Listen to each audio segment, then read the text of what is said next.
Kali ni DAP yang pertahankan PAS. Baru-baru ni Nur Mahfuz daripada PAS menghadiri satu program dekat rumah ibadat bukan Islam. So aku ingat supporter PAS ni dia akan maki lah kan.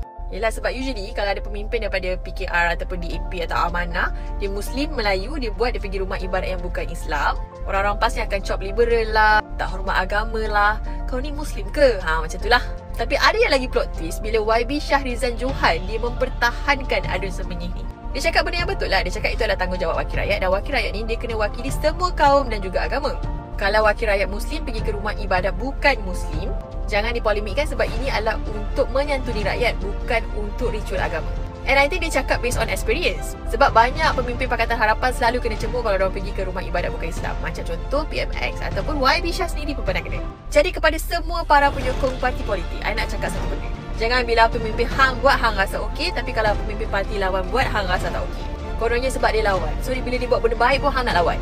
Sebab dah lawan kan, nak lawan je kerja dia. Bila kita ada peluru, kita tembak biar betul. Jangan randomly.